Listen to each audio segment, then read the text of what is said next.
Let me give a review about the exam 4. In the exam 4, we are going to cover chapter 7 and chapter 8.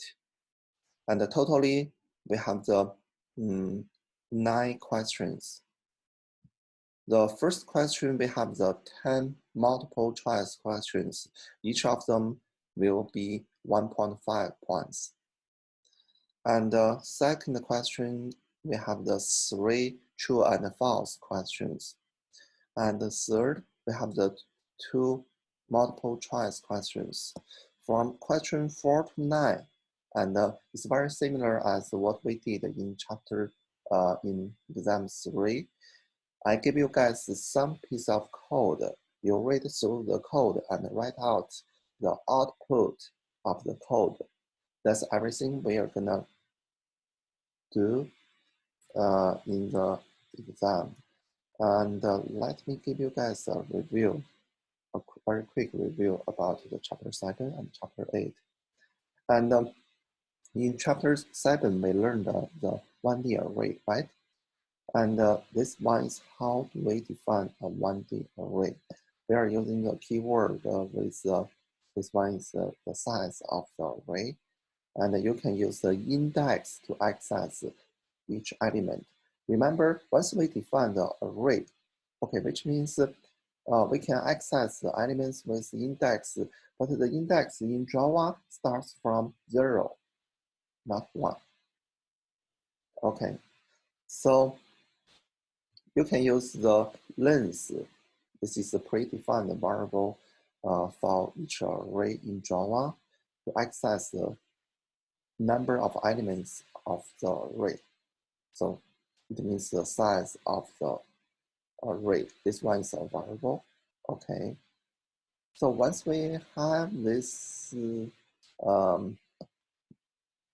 okay, make sure we have a couple of ways to initialize the array, right? And make sure you know how to access the array with the index. And array, we save the elements with the same data type. Suppose if I define an integer array, which only allows us to save the integer numbers into this array. If you put the double array, if you put a double value into an integer array, the Java virtual machine will crash and return the errors.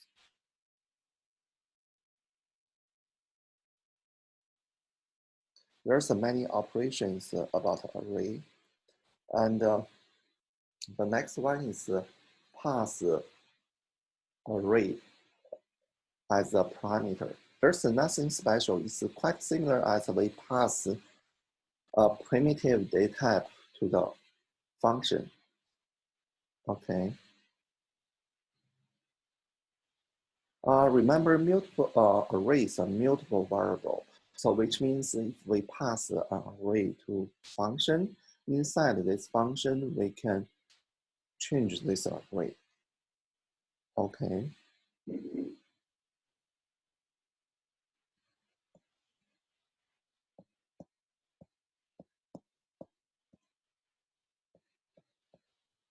I copied how to physically to create a copy of the array.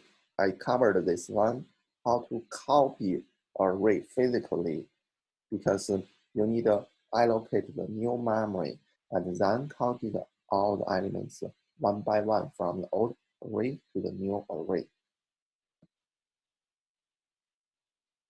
Bubble sort, and I introduced the bubble sort in my lecture, and please make sure you complete the selection sort.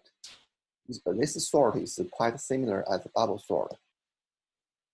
And the next piece I covered is search. We learned how to use a linear search and a binary search. Linear search is very naive. We just walk through the whole array, element by element, to check each of them one by one with the target. And the binary search, we are using the binary search, but remember, binary search need a sorted array.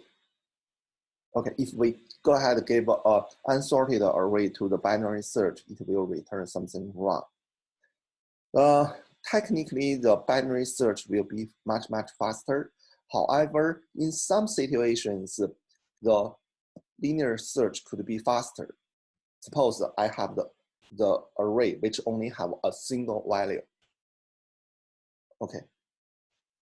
At the end, make sure you know how to use the functions defined in arrays class to do some operations about an array.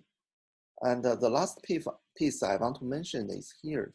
And suppose here I define the array which have the 10 elements, right? And so here, let me take, write down here. I know I can use the array 2 to access the element, right? What's the array 2? I know it's the index 2 is 20, right? So array 2 is 20. So how about I'm trying to access the 10? What happened? Because the total array only have the 10 elements from index are from 0 to 9, right? If I'm trying to access the index 10, it's out of the bound. So the Java virtual machine will return an error, actually return an exception. It's called out of bound exception. Okay, let's move on to the next chapter, chapter 8.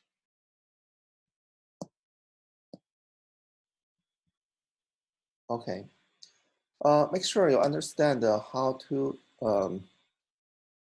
remove this two.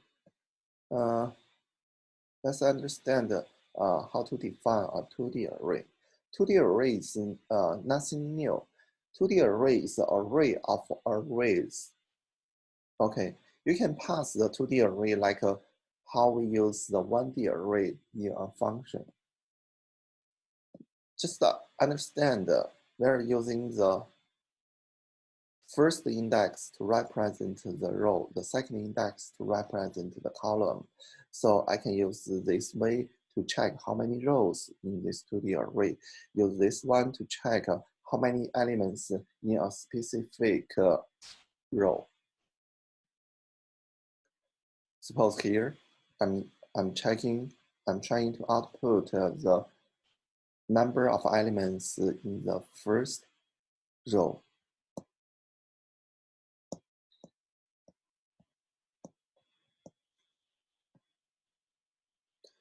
You can take a look of the code. Technically, the 2D array is very similar as a 1D array. In 2D array, there are one special type of 2D array is called ragged array, which means each row I have the different number of elements. Suppose I define an array like this way. Okay, make sure you know how to initialize, how to define 2D, the array, the 2D array. At the end, I introduced the 3D array. Physically, logically, actually, logically, you can understand the 3D array as the many pages of 2D arrays.